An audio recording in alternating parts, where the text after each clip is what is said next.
BJP എല്ലായിടത്തും വളർന്നു, കേരളത്തിൽ വളരുന്നില്ലല്ലോ എന്ന് ചോദിച്ചല്ലേ. CPM എല്ലായിടത്തും പോയി, കേരളത്തിൽ നിന്ന് പോകാത്ത BJP ഒരിക്കലും കേരളത്തിൽ അധികാരത്തിൽ വരില്ല എന്ന അമിത ആത്മവിശ്വാസമുള്ള ആളുകളുണ്ട്. അതിനെങ്ങനെയാ കാണുന്നത്? ഡെഫിനറ്റ്ലി BJP കേരളം ഭരിക്കും, അക്കാര്യത്തിൽ ഒരു സംശയമില്ല. സത്യത്തിൽ കേരളത്തിൽ നിലവിലുള്ള BJPയുടെ വോട്ടിംഗ് പൊട്ടൻഷ്യൽ എന്ന് പറയുന്നത് 20% അല്ല, അതിനേക്കാൾ വളരെ കൂടുതലാണ്. 30% മിനിമം ഉണ്ടെന്ന് ഞാൻ കരുതുന്നു. ഭരണം ഡിസൈഡ് ചെയ്യാൻ പറ്റണമെന്നുണ്ടെങ്കിൽ BJP സത്യത്തിൽ ഒരു 15 സീറ്റ് പിടിച്ചാൽ മതി. ആ 15 സീറ്റ് പിടിക്കുന്ന സമയത്ത് വേറൊരാളുടെ ലാൻഡ് സ്ലൈഡ് ആയിട്ടുള്ള ഒരു വിക്ടറി ഇല്ല എങ്കിൽ കേരളത്തിലൊരു തൂക്ക് സഭയിലേക്ക് പോകും. ഇവരുടെ ഏറ്റവും വലിയ പ്രശ്നം വെച്ചാൽ ഇവർക്ക് ഈ ട്രാവലിംഗ് കാൻഡിഡേറ്റ്സ് ആണുള്ളത്. ഇവർ ഒരാളെയും ഒരിടത്ത് സ്ഥിരമായിട്ട് നിർത്തുന്നില്ല.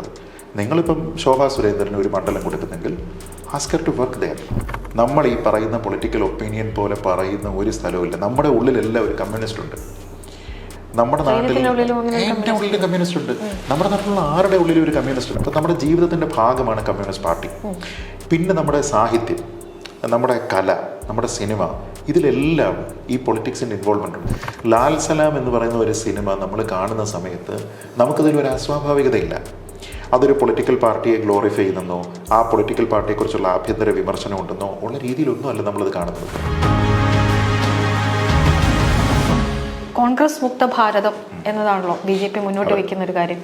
എത്രത്തോളം അത് പ്രാവർത്തികമാവും? ഇപ്പം എന്തൊക്കെ പറഞ്ഞാലും നമ്മൾ കോൺഗ്രസിൻ്റെ ഒരു ചരിത്രം പരിശോധിക്കുമ്പോൾ നമുക്ക് കോൺഗ്രസിനെ അങ്ങനെ മുക്തമാക്കി, അല്ലെങ്കിൽ കോൺഗ്രസിനെ തുടച്ചു നീക്കിക്കൊണ്ടുള്ളൊരു രാഷ്ട്രീയം നമുക്ക് ചിന്തിക്കാൻ പറ്റില്ല ഇന്ത്യയെ സംബന്ധിച്ച്.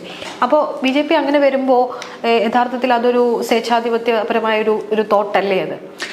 രണ്ട് രീതിയിൽ കാണാം. BJPയെ സംബന്ധിച്ചിടത്തോളം കോൺഗ്രസ് മുക്ത ഭാരതം എന്നത് കംപ്ലീറ്റ്ലി ജസ്റ്റിഫൈഡ് ആണ്. കാരണം ഒരു പൊളിറ്റിക്കൽ പാർട്ടി പ്രവർത്തിക്കുന്നത് എന്തിനാണ്? അവരുടെ അധികാരം കിട്ടുന്നതിനുണ്ട്. നമ്മുടെ നാട്ടിലിപ്പോൾ കേരളത്തിലിപ്പോൾ ഇലക്ഷൻ വരാൻ പോവാം. 140 അസംബ്ലി സീറ്റുകളുണ്ട്. ഈ 140 ഇടത്തേക്ക് ഇപ്പോൾ കോൺഗ്രസ് മത്സരിക്കുന്ന സമയത്ത് നമുക്ക് 100 എണ്ണം ജയിക്കാം, 40 എണ്ണം മറ്റുള്ളവർക്ക് വിട്ടുകൊടുക്കാം എന്നവർ തീരുമാനിക്കും. ഇല്ല, LDF നിൽക്കുന്നതും 140 ജയിക്കാനാണ്.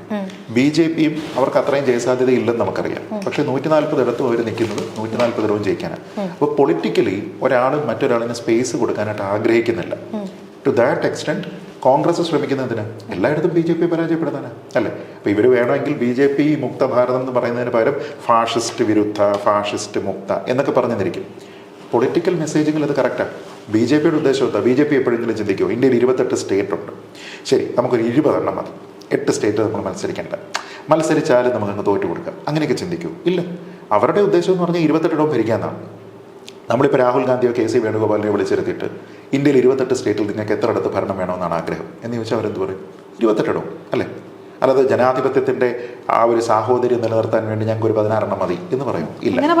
ഞാൻ പറയുന്നത് പൊളിറ്റിക്കൽ മെസ്സേജിംഗ് ആയിട്ട് BJP മുക്ത ഭാരതം എന്ന് കോൺഗ്രസ് മുക്ത ഭാരതം എന്ന് BJPക്കും BJP മുക്ത ഭാരതം എന്ന് കോൺഗ്രസിനും പറയാൻ ഒരു പ്രശ്നമില്ല. അതാണ് ഞാൻ പറഞ്ഞ ഒരു വേർഷൻ. സെക്കൻഡ് വേർഷൻ നമ്മളെ സംബന്ധിച്ചിടത്തോളം, ജനങ്ങളെ സംബന്ധിച്ചിടത്തോളം ജനാധിപത്യത്തിൽ മൾട്ടിപ്പിൾ ഐഡിയോളജീസ് ഉണ്ടാവണം, മൾട്ടിപ്പിൾ പാർട്ടീസ് ഉണ്ടാകണം. ഇവർ തമ്മിൽ ആരോഗ്യകരമായിട്ടുള്ള മത്സരമാണ്. ഇപ്പോൾ BJPക്ക് കണ്ടിന്യൂസ് ആയിട്ട് പവർ കിട്ടുമെന്ന് കരുതിക്കും. കണ്ടിന്യൂസ് പവർ കിട്ടി വന്നു കഴിഞ്ഞാൽ നേരത്തെ പറഞ്ഞതുപോലെ ഒരു ഓട്ടോക്രാറ്റിക് സംവിധാനത്തിലേക്ക് മാറണമെന്ന് നിർബന്ധമില്ല, പക്ഷെ വേണമെങ്കിൽ നമുക്കങ്ങനെ മാറും എന്ന് കരുതാം. ആ സമയത്ത് നമുക്കൊരു ഏബിൾ ഓൾട്ടർനേറ്റീവ് ഉണ്ട്. ഇപ്പോൾ കേരളത്തിൽ LDF 2 തവണയായിട്ട് തുടർച്ചയായിട്ട് വന്നു. തേർഡ് ടൈം അവർ പ്രതീക്ഷ വെച്ചുകൊണ്ടിരിക്കുകയാണ്. പക്ഷേ കുറേയധികം ആൾക്കാരെ സംബന്ധിച്ചിടത്തോളം ലോക്കൽ ബോഡിയുടെ ഇലക്ഷൻ കഴിഞ്ഞപ്പോഴത്തേക്ക് ഇവിടെ ഒരു ചേഞ്ച് ഉണ്ടാവും എന്നൊരു ചിന്തയുണ്ട്. ഈ ചിന്ത LDFനെ കുറച്ചുകൂടെ റെസ്പോൺസിബിൾ ആകാൻ പ്രേരിപ്പിക്കും. എന്ന് വെച്ചാൽ മറ്റ് സ്ട്രോങ് പാർട്ടികളുള്ളപ്പോൾ, മറ്റൊരു കോൺഫ്ലിക്റ്റിംഗ് ഐഡിയോളജി ഉള്ളപ്പോൾ അത് എൻ്റെ എക്സിസ്റ്റൻഷ്യൽ ത്രെട്ടാണെന്ന് അവർക്ക് തോന്നുമ്പോഴാണ് അവർ സെൽഫായിട്ട് അവർ കുറേ കാര്യങ്ങൾ മാറ്റം വരുത്തുക. നമുക്കത് ആവശ്യമാണ്. അപ്പം ഞാൻ പറയുന്നത് നമ്മളെ സംബന്ധിച്ചിടത്തോളം BJP വേണം, കോൺഗ്രസ് വേണം, CPM വേണം, മുസ്ലിം ലീഗ് വേണം, എല്ലാ പാർട്ടികളും വേണം. അതാത് പാർട്ടികളെ സംബന്ധിച്ചിടത്തോളം ഈ മുക്ത ഭാരതം എന്ന് പറയുന്ന ഒരു കോൺസെപ്റ്റിന് ഒരു പ്രശ്നമില്ല. പക്ഷെ നമുക്ക് അത് പൊളിറ്റിക്കലി സ്വീകരിക്കാൻ പറ്റില്ല. ഇപ്പോൾ ഈ മുൻകാലങ്ങളിൽ ശ്രീജിത്ത് പറഞ്ഞിട്ടുണ്ട് BJP സംസ്ഥാന നേതൃത്വം കഴിവുകെട്ട ഒരു നേതൃത്വമാണെന്നുള്ള ആരോപണം ഉന്നയിച്ചിട്ടുണ്ട്. ഇപ്പോഴും അതിൽ ഉറച്ചു നിൽക്കുന്നോ? മാറ്റങ്ങൾ ഉണ്ടായിട്ടുണ്ടോ?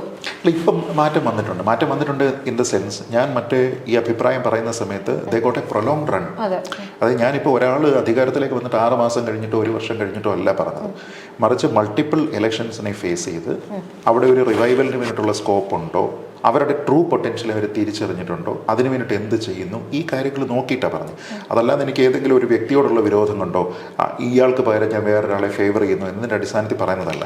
പ്രൊലോങ്ഡ് റൺ, ഒരു ഫെയർ റൺ കിട്ടിയിരിക്കുന്ന ഒരാളിനെ കുറിച്ച് പറയുന്ന ഒരു കമൻറ്റാണ്. എനിക്ക് തോന്നുന്നു ഈവൻ ഒരു തവണ എക്സ്റ്റൻഷനും കിട്ടിയെന്ന് തോന്നുന്നു. അങ്ങനെ വന്നിരിക്കുന്ന ഒരാളിനെ പറ്റിയാണ്. That was a time to assess. പക്ഷേ ഇപ്പോൾ പുതിയതായിട്ട് ഒരാൾ വന്നിരിക്കുന്ന സമയത്ത് he probably is making some reformations within the party. അതിനെ ജഡ്ജ് ചെയ്യാനുള്ള സമയമായിട്ടില്ല. നമ്മളൊരു ഫെയർ റൺ കൊടുക്കാതെ വന്നിട്ട് ഇത് മോശമാണ് എന്ന രീതിയിലേക്ക് പറയാനായിട്ട് പറ്റില്ല. രാജീവ് ചന്ദ്രശേഖരന്റെ നേതൃത്വത്തിലുള്ള ഒരു മുന്നേറ്റം, ഒരു മാറ്റം എന്തെങ്കിലും കണ്ടിട്ടുണ്ടോ? അത് നമുക്ക് അനലൈസ് ചെയ്യാൻ ആയില്ല എന്ന് പറയാൻ പറ്റില്ല, കാരണം കുറച്ച് നാളുകളായല്ലോ. അല്ല, ഞാൻ പറയുന്നത് അതിൻ്റെ ഒരു ട്രൂ ഫസ്റ്റ് ലിറ്റ്മസ് ടെസ്റ്റ് എന്ന് പറയുന്നത് സത്യത്തിൽ ഈ വരുന്ന ഇലക്ഷനാണ്. ഇപ്പോൾ വേണമെങ്കിൽ നമുക്ക് പറയാം കോർപ്പറേഷൻ തിരുവനന്തപുരം അവർ പിടിച്ചു എന്നുള്ളത് പറയാം. പക്ഷെ അവിടെ ട്രൂ പിക്ചർ ഈസ് അവർക്ക് മൊത്തത്തിൽ ലോക്കൽ ബോഡിയിൽ ഏതാണ്ട് 3 to 4% വോട്ട് എന്തോ മൊത്തത്തിൽ താന്നിട്ടുണ്ട്. പക്ഷെ അതിനെ അവർക്ക് ഒരു ചർച്ചയല്ലാതെ, ഒരു ടോക്കിംഗ് പോയിന്റ് അല്ലാതെ ആക്കാൻ പറ്റുന്നത് എന്തുകൊണ്ടാണ്? കഴിഞ്ഞ 2 തവണയും മിഡ് 30s വന്ന് സ്റ്റാഗ്നൻ്റായി നിന്നിരുന്ന തിരുവനന്തപുരം കോർപ്പറേഷനിലെ പ്രസൻസ് എന്ന് പറയുന്നത് 50 സീറ്റ്സിലേക്ക് വരികയും അവർക്ക് ഭരണം പിടിക്കാൻ പറ്റി എന്നുള്ളതുകൊണ്ടാണ്. അപ്പോൾ എന്ത് പറ്റും? തിരുവനന്തപുരത്ത് നടക്കുന്ന സർക്കാരിൻ്റെ എല്ലാ പരിപാടികളിലും തിരുവനന്തപുരം മേയർ ഒരു സ്ഥിര സാന്നിധ്യമായിട്ട് വരും. അത് ഒഴിവാക്കാൻ പറ്റുന്നൊരു കാര്യമല്ല. അതൊരു വലിയ പൊളിറ്റിക്കൽ മെസ്സേജിങ് അതിനകത്തിലുണ്ട്. ടു ദാറ്റ് എക്സ്റ്റെൻറ്റ് അവരുടെ ആ ഒരു കാര്യം വർക്ക് ചെയ്തു. പക്ഷെ ഒരു കോർപ്പറേഷൻ പിടിക്കുക എന്നുള്ളത് മാത്രമല്ലല്ലോ അവരുടെ ഉദ്ദേശം. അപ്പോൾ അവർ ഇപ്പോൾ വരുന്ന അസംബ്ലി തെരഞ്ഞെടുപ്പിൽ അതിന് വേണ്ടുന്ന രീതിയിലത്തേക്കുള്ള മുന്നൊരുക്കം നടത്താനുള്ള മതിയായ സമയം പുതിയ പ്രസിഡന്റിന് കിട്ടിയിട്ടുണ്ട്. സോ അതുകൊണ്ട് അതിനെ വിലയിരുത്തേണ്ടത് സത്യം പറഞ്ഞാൽ ഈ വരുന്ന തെരഞ്ഞെടുപ്പിലാണ്. അത് ഡിപ്പെൻസ്. അത് റിസൾട്ട് വന്നിട്ട് എന്ന് ഞാൻ പറയുന്നില്ല. ഈവൻ സ്ഥാനാർത്ഥി നിർണയം നടക്കുന്ന സമയത്ത് തന്നെ നമുക്കത് പറയാൻ പറ്റും. ഇപ്പൊ നമുക്ക് സ്ഥാനാർത്ഥികൾ ആരൊക്കെയാണെന്ന് അറിയില്ല. ഇത് ഇപ്പൊ ഇങ്ങനെ സംസാരിച്ചു വരുന്നു. അതായത് ഇന്നയാളിന് ഇവിടെ പ്രോബബിലിറ്റി കൂടുതലാണ്, മറ്റേ ആളാണ്, മറിച്ചയാളാണ്. ഇപ്പൊ ഇവരുടെ ഏറ്റവും വലിയ പ്രശ്നം വെച്ചാൽ ഇവർക്ക് ഈ ട്രാവലിംഗ് കാൻഡിഡേറ്റ്സ് ആവുള്ളൂ. ഇവർ ഒരാളെയും ഒരിടത്ത് സ്ഥിരമായിട്ട് നിർത്തുന്നില്ല. അതെനിക്ക് പണ്ടും ഇപ്പോഴും ഉള്ള ക്രിറ്റിസിസമാണ്. ഇപ്പോൾ ഏതെങ്കിലും ഒരു സ്ഥലത്ത് ഒരാൾ നിന്നിട്ട് അവിടെ നിന്ന് ഒരു തെരഞ്ഞെടുപ്പ് പരാജയപ്പെട്ടാൽ, നല്ലതായിട്ട് ഫൈറ്റ് ചെയ്തിട്ടായിരിക്കും ചിലപ്പോൾ പരാജയപ്പെടുന്നത്, അതിനുശേഷം അതുമായി യാതൊരു ബന്ധവുമില്ലാതെ അവിടെ 200 കിലോമീറ്റർ അപ്പുറത്തുള്ള വേറൊരു സ്ഥലത്ത് കൊണ്ടുപോയി വെക്കുക എന്ന് പറഞ്ഞു കഴിഞ്ഞാൽ അതിനൊരു കമ്മിറ്റ്മെൻ്റ് ഇല്ല. സത്യം പറഞ്ഞാൽ അങ്ങനെ ട്രാവലിംഗ് കാൻഡിഡേറ്റ്സ് അല്ല വേണ്ടത്. നിങ്ങളിപ്പം ശോഭാ സുരേന്ദ്രന് ഒരു മണ്ഡലം കൊടുക്കുന്നെങ്കിൽ ആസ്കർ ടു വർക്ക് ദെയർ. അനൂപ് ആൻ്റണിക്ക് ഒരു മണ്ഡലം കൊടുക്കുന്നുണ്ടെങ്കിൽ ആസ്കർ ടു വർക്ക് ദെയർ. അതെല്ലാം നമ്മളിങ്ങനെ സ്വിച്ച് ചെയ്ത് കളിച്ചിട്ടുണ്ട് ഗുണമൊന്നുമില്ല. അങ്ങനെയല്ല ആൾക്കാർ വോട്ട് ചെയ്യുന്നത്. അത് that it self is A wrong message. അതാണ് നേരത്തെ സ്ഥിരമായി BJP ചെയ്തുകൊണ്ടിരുന്നത്. ഇപ്പോഴത്തെ കാൻഡിഡേറ്റ്സ് സാധനം വരുന്ന സമയത്ത് അറിയാം അവർ എത്രത്തോളം അതിലേക്ക് അഡ്വാൻസ് ആയി പോയിട്ടുണ്ടെന്ന്. ഒരു കാര്യം ഉണ്ടായിട്ടില്ല എന്ന് എനിക്ക് ഉറപ്പാണ്. കാരണം ഞാൻ മുമ്പും ചർച്ചകളിൽ പറഞ്ഞിട്ടുള്ളതാണ്, BJP സത്യത്തിൽ പ്രോസ്പർ ചെയ്യണമെന്നുണ്ടെങ്കിൽ even if it is A travelling candidate, നേരത്തെ തന്നെ ഒരാളിനെ ഒരു മണ്ഡലം അസൈൻ ചെയ്യണം. പ്രഖ്യാപിക്കുകയൊന്നും വേണ്ട, പക്ഷേ ഇന്റേണലി ഒരു കൺസെൻസസ് ഉണ്ടായിട്ട് നമ്മൾ പറയണം, ഓക്കെ 30 മണ്ഡലങ്ങൾ നമ്മൾ വളരെ സ്ട്രോങ് ആണ്, ഈ 30 മണ്ഡലങ്ങളിൽ ഇന്ന ആൾക്കാരായിരിക്കും. അപ്പോൾ നിങ്ങളൊരു 6 മാസം മുമ്പേ തന്നെ അവിടെ ചെന്ന് അവിടുത്തെ പ്രവർത്തകരുമായി ചേർന്ന് ആ മണ്ഡലം പഠിച്ച് നിങ്ങളുടെ ചാലഞ്ചസ് എന്താണ്, ഓപ്പർച്യൂണിറ്റീസ് എന്താണ്, എങ്ങനെയാണ് നിങ്ങൾ ആൾക്കാരെ സമീപിക്കേണ്ടത്, ഇങ്ങനൊരു റാപ്പോ ആ മണ്ഡലത്തുമായിട്ട് ഉണ്ടാക്കിയെടുക്കണം. അതില്ല എന്നുണ്ടെങ്കിൽ വാട്ട് ഈസ് യുവർ USP? ഇത്തവണ അങ്ങനെ എന്തെങ്കിലും ചർച്ചകൾ നടന്നതായിട്ട് അറിയാം? സോഫാർ അങ്ങനെ ഞാൻ കണ്ടിട്ടില്ല. അതുകൊണ്ടാണ് നമ്മൾ ഇപ്പോഴും എന്ത് ചെയ്യുന്നത്, പല ചാനൽ വെച്ച് നോക്കിക്കഴിഞ്ഞാൽ ഒരേ ആൾ പല സ്ഥലത്ത് നിൽക്കും. വട്ടിയൂർക്കാവ് നിൽക്കും, കായംകുളത്ത് നിൽക്കും, പാലക്കാട് നിൽക്കും എന്ന രീതിയിലത്തേക്ക് ഒരേ കാൻഡിഡേറ്റിൻ്റെ പേര് തന്നെ കേൾക്കുന്നത് അതുകൊണ്ടാണ്. എന്ന് വെച്ച് കഴിഞ്ഞാൽ ഇന്റേണലി പലതരത്തിലുള്ള താല്പര്യങ്ങളും താല്പര്യക്കുറവുകളും ഒക്കെ ഉള്ളത് കൊണ്ടാണ്. അപ്പോൾ ആ ഒരു സ്റ്റേജിലേക്ക് അവരെ അസസ് ചെയ്യാനായിട്ടില്ല. പക്ഷേ ഫസ്റ്റ് കട്ടെന്ന് ഞാൻ കരുതുന്നത് ഇലക്ഷൻ്റെ കാൻഡിഡേറ്റ് ലിസ്റ്റ് വരുന്ന സമയത്തും പിന്നെ ഓഫ് കോഴ്സ് അവരുടെ പെർഫോമൻസിലായിരിക്കും. കെ സുരേന്ദ്രനെ പോലെ ഒരാൾ നിൽക്കുമ്പോഴാണ് നമ്മൾ രാജീവ് ചന്ദ്രശേഖരൻ എന്ന് പറയുന്ന വ്യക്തിയിലേക്ക് എത്തുന്നത്. ആ ഒരു മാറ്റം എങ്ങനെയാണ് കാണുന്നത്? അല്ല, ഒരു കണ്ടിന്യൂറ്റി അല്ല. കണ്ടിന്യൂറ്റി ആണെന്നുണ്ടെങ്കിൽ കേരളത്തിൽ തന്നെയുള്ള വളരെ എസ്റ്റാബ്ലിഷ്ഡ് ആയിട്ടുള്ള വേറെ നിരവധി ആൾക്കാരുണ്ട്. ആ സമയത്തും ആദ്യം ചർച്ച ചെയ്യപ്പെടുന്നതും അത്തരം പേരുകളായിരുന്നു. കെ സുരേന്ദ്രൻ മാറിക്കഴിഞ്ഞാൽ ഇന്നയാൾ. ഇവിടെ പക്ഷങ്ങളാണല്ലോ പറയുന്നത്, ഇന്ന പക്ഷം, മറ്റേ പക്ഷം, മറിച്ച പക്ഷം. അപ്പോൾ അങ്ങനെ വരുന്ന സമയത്ത് പറയുക, ഓക്കെ ഒന്നുകിൽ ഇദ്ദേഹത്തിന് എക്സ്റ്റൻഷൻ കിട്ടും, അതല്ലെങ്കിൽ വേറൊരാൾ വരും. പക്ഷേ ഇപ്പോൾ സംഭവിച്ചിരിക്കുന്നത് ഈ BJPയുടെ നാഷണൽ പ്രസിഡന്റിനെ അവർ വെക്കുന്നത് പോലത്തെ ഒരു ഈ ആരും പ്രതീക്ഷയില്ല. നിതിൻ നവീൻ എന്ന് പറഞ്ഞ ഒരാൾ ഇപ്പോൾ വരും എന്നാരും പ്രതീക്ഷിച്ചില്ല. മറ്റു പേരുകളാണ് പറയുക. അതേപോലെ ഒരു പക്ഷേ ഇവിടെ നിന്നുള്ള ആളല്ലാത്ത എന്നാൽ ഇവിടവുമായി ബന്ധമുള്ള, കേന്ദ്രത്തിൽ ബന്ധമുള്ള, 18 വർഷത്തെ പാർലമെൻ്ററി എക്സ്പീരിയൻസ് ഉള്ള ഒരാളിനെ കൊണ്ടുവന്ന് അവിടെ പ്ലേസ് ചെയ്യുന്നു. അദ്ദേഹത്തിന് ഇവിടെ ട്രിവാൻഡ്രം മണ്ഡലവുമായി ബന്ധപ്പെട്ട് കാര്യമായിട്ടുള്ള ഒരു പുരോഗതി ഉണ്ടാക്കാനായിട്ട് അദ്ദേഹത്തിന് ഓൺ ഹിസ് ഓൺ അദ്ദേഹത്തിന് സാധിക്കുന്നു. അങ്ങനെയുള്ള ഒരാളിനെ പ്ലേസ് ചെയ്ത് അപ്പം നോക്കിക്കഴിഞ്ഞാൽ ഒരു കണ്ടിന്യൂറ്റി അല്ല. Same old school of thought ആയിരുന്നുവെങ്കിൽ ഇവിടെ തന്നെയുള്ള ഒരു ഹോം ഗ്രൗൺ പൊളിറ്റീഷ്യൻ ആയിരുന്നു വരേണ്ടത്. പക്ഷേ ഇത് അങ്ങനെ അല്ലാത്തത് കൊണ്ട് I think the messaging it self is different. അത് റിസൾട്ട് ഉണ്ടാക്കുമെന്നാണോ കരുതുന്നത്? അതായത് അങ്ങനെ കരുതിയിട്ടാണ് BJP ഇത് പ്ലേസ് ചെയ്തിരിക്കുന്നത്. അപ്പോൾ അന്ന് ഉണ്ടായിരുന്ന പല ക്രിറ്റിസിസം ഉണ്ടായിരുന്നു. ഇപ്പോൾ നമ്മൾ കേട്ട് കഴിഞ്ഞാൽ ശശി തരൂരിനെ പറ്റി അദ്ദേഹം കോൺഗ്രസിന്റെ പ്രസിഡന്റ്ഷിപ്പിന് വേണ്ടിയിട്ട് മത്സരിക്കുന്ന സമയത്തുണ്ടായിരുന്ന കുറേ ക്രിറ്റിസിസം ഉണ്ട്. That he doesn't have any connect with grass roots people. പിന്നെന്തായിരുന്നു, അദ്ദേഹത്തിന് പാർട്ടിയുടെ സംഘടനാ സംവിധാനം അറിയില്ല, പാർട്ടിക്ക് എവിടെയൊക്കെ മണ്ഡലം കമ്മിറ്റി ഉണ്ടെന്ന് അദ്ദേഹത്തിന് അറിയില്ല എന്നൊക്കെ പറഞ്ഞു. Correct correct. പക്ഷേ ഒരാളൊരു നേതാവിനെ വിലയിരുത്തുകയും ചെയ്യുന്നതൊക്കെ ഇതിൻ്റെ പേരിലല്ല. ഇതൊക്കെ നമ്മൾ ഡെലിഗേറ്റ് ചെയ്യാൻ പറ്റുന്ന കാര്യങ്ങളാണ്. You need to have an overall understanding.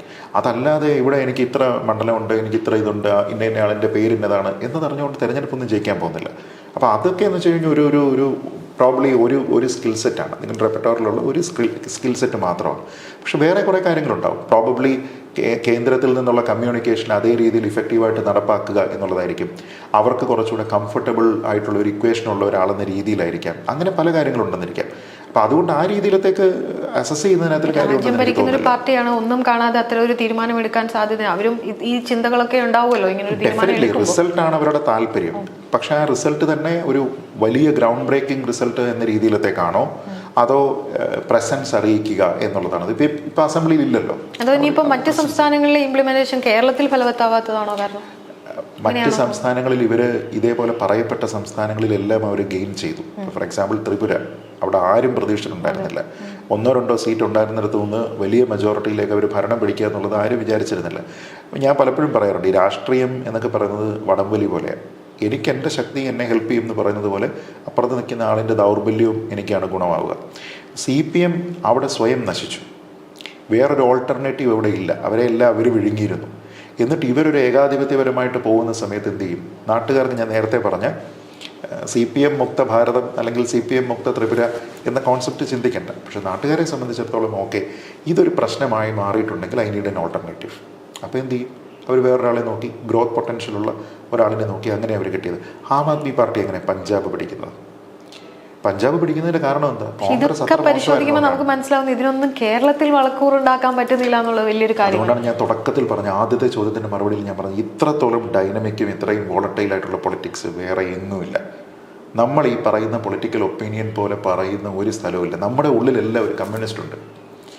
നമ്മുടെ നാട്ടിൽ എൻ്റെ ഉള്ളിലും കമ്മ്യൂണിസ്റ്റ് ഉണ്ട്. നമ്മുടെ നാട്ടിലുള്ള ആരുടെ ഉള്ളിലും ഒരു കമ്മ്യൂണിസ്റ്റ് ഉണ്ട്. അത് നമ്മൾ കമ്മ്യൂണിസ്റ്റ് ആണെന്ന് അറിഞ്ഞിട്ടോ കമ്മ്യൂണിസ്റ്റ് ഐഡിയോളജിയുടെ ഭാഗമായിട്ടല്ല, മറിച്ച് കമ്മ്യൂണിസ്റ്റ് പാർട്ടി ആദ്യം തന്നെ, പ്രത്യേകിച്ച് അവർക്ക് ഭരണമുള്ള സമയത്ത് അവരിവിടെ ചെയ്തു വെച്ചിരിക്കുന്ന കുറച്ച് സംവിധാനങ്ങളുണ്ട്. ഈ സംവിധാനങ്ങൾ കം നാച്ചുറൽ ടു മീ. ഇപ്പം നമുക്ക് അറിയാം, ഈ കുടുംബശ്രീ എന്ന് പറയുന്ന സംവിധാനത്തിനെ നിലനിർത്തുന്നതും അതിൻ്റെ ഡിസൈനും എങ്ങനെയാണ് വന്നിരിക്കുന്നതിൻ്റെ പൊളിറ്റിക്സ് നമുക്കറിയാം. പക്ഷേ അത് എത്ര ഇഫക്റ്റീവായിട്ടാണ് അവർ കൊണ്ടുപോകുക? സഹകരണ സംഘങ്ങൾ, ഈ സഹകരണ സംഘങ്ങളിൽ അവിടെ നിന്നൊരു ലോൺ കൊടുക്കുക, നിങ്ങൾക്കൊരു തിരിച്ചടവിൽ എന്തെങ്കിലും ഒരു പ്രശ്നം ഉണ്ടെന്നുണ്ടെങ്കിൽ ആ സാരമില്ല 2 മാസം കഴിഞ്ഞിട്ട് എന്ന് പറയുക എന്നൊക്കെ പറയുമ്പോൾ ഇതൊരു കണക്റ്റാണ്, ഒരു ലോക്കാണ്. ഇങ്ങനെ താഴെ തട്ടിൽ ആൾക്കാരെ ലോക്ക് ചെയ്ത് വെക്കുന്ന രീതിയിലത്തേക്കുള്ള നിരവധി സംവിധാനങ്ങളുണ്ട്.